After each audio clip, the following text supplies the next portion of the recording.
Bonjour à toutes et à tous, bienvenue dans ce nouvel épisode du Dictionnaire digital. Aujourd'hui, nous allons aborder l'intelligence artificielle encore une fois, mais sous le prisme de l'éducation. Pour en parler, nous recevons Samir Ben Khlouf, CEO et fondateur de la London Academy. Merci, Monsieur Ben Khlouf, d'avoir accepté notre invitation. Merci pour l'invitation, je suis ravi. Alors, pour commencer, est-ce que vous pouvez nous faire un résumé du lien qui existe actuellement entre l'intelligence artificielle et l'éducation? Bon, tout d'abord, l'intelligence artificielle, il n'y a rien de nouveau. Ça a commencé il y a longtemps, durant le XXe siècle. Moi, quand j'ai fait mes études, j'ai pris des cours d'intelligence artificielle, on a mis en place des modèles d'intelligence artificielle, que ce soit les neural networks ou les fuzzy logic. Donc, il y a pas mal de concepts ou d'approches d'intelligence artificielle. Ce qui est extraordinaire maintenant, c'est que l'intelligence artificielle dans le temps, il fallait être ingénieur, il faut être un connaisseur pour pouvoir l'utiliser, la mettre en place. Maintenant, elle est à la portée de tout le monde. Donc, n'importe qui peut utiliser de l'intelligence artificielle, que ce soit pour avoir des réponses. C'est-à-dire, l'idée, c'est d'avoir un langage normal, un langage humain entre l'homme et la machine et pouvoir avoir des réponses et que la machine ou l'automate va s'adapter à des situations qui ne sont pas très claires, qui sont un peu floues. Donc, c'est ce qui rend à ce que l'intelligence artificielle soit perçue de manière phénoménale ensuite. Moi, j'ai deux écoles et l'année dernière, au milieu de l'année, j'ai organisé un petit forum où j'ai invité des speakers sur ce sujet. Et j'ai fait un petit texte, bon, une petite question sur ChatGPT qui m'a déroulé une très bonne explication. Et j'ai lu cette explication devant les jeunes, devant nos élèves, surtout les élèves du lycée. Et je leur ai dit, qu'est-ce que vous en pensez? Et tout le monde était, oui, c'est bien, c'est extraordinaire, ça explique bien, etc. Et là, j'ai dit que bon, je l'ai fait avec ChatGPT. Et tout le monde était un petit peu, il ne savait pas quoi dire. Et je leur ai dit maintenant, j'ai une bonne nouvelle et une mauvaise nouvelle. La bonne nouvelle, c'est que vous n'avez plus besoin de faire vos devoirs. Et la mauvaise nouvelle, c'est que pour nous, en tant qu'éducateurs, qu'est-ce qu'on doit vous enseigner, vous apprendre pour que vous soyez plus intelligent que ChatGPT, par exemple, qui a déjà passé des examens de médecine, qui a passé des examens de MBA, qui a passé des examens de barreau, de droit. Donc, c'est un vrai challenge. Et ça m'a rappelé un petit peu l'ère de quand on a sorti les calculatrices. Parce qu'avant, on faisait nos calculs de racines carrées, de sinus, cosinus, tout ça était fait à la main. Et un jour, la calculatrice a apparu et qui a eu cette peur que les jeunes élèves, les étudiants ne sauront plus comment calculer. Et que cette calculatrice va créer des personnes qui ne savent pas calculer à la main, qui ne savent pas calculer mentalement. Ben c'est ce qui est en train de se passer. On ne peut pas cacher le soleil.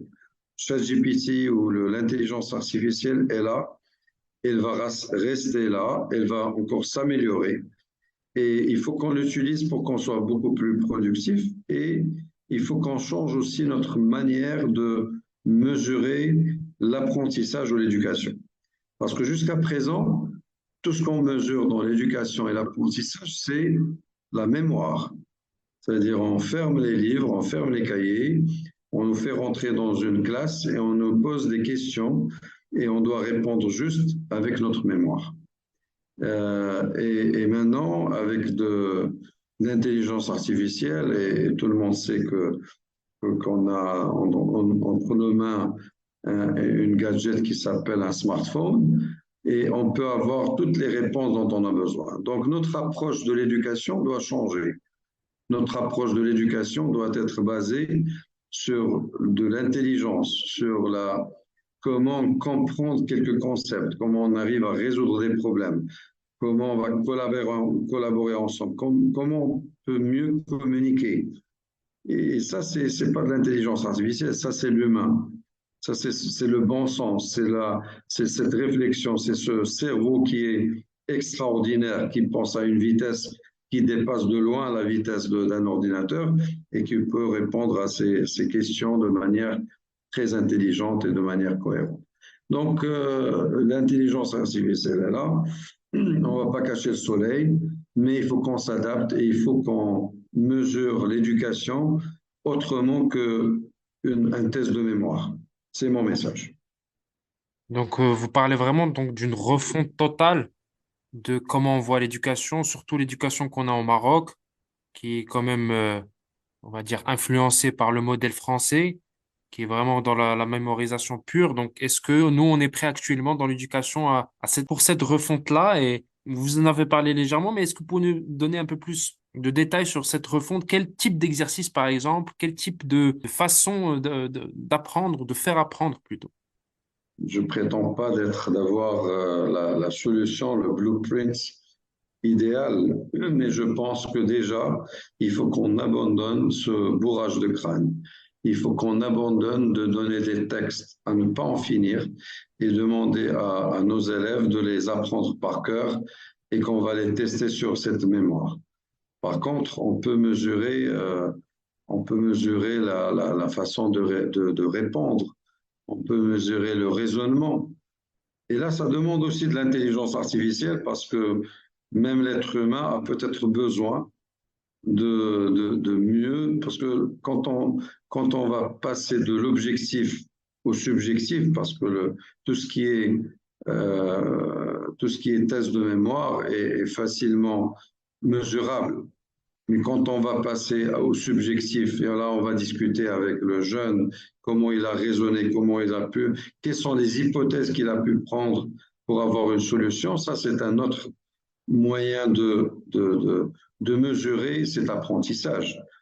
Je dirais que la technologie, elle est à la disposition de l'éducation pour mettre en place des systèmes intelligents qui vont faire ce genre de mesures. L'autre jour, j'étais à Londres, il y avait, durant le Bell Show, des exposants de pas mal de technologies dans l'éducation. Et j'ai rencontré une entreprise qui met en place des tests en ligne et des tests en ligne où on peut pas tricher. Et ils m'ont montré 17 manières de poser les questions. Et il y a beaucoup d'intelligence artificielle dans ce genre d'outils. Et c'est là où je trouve que c'est extraordinaire que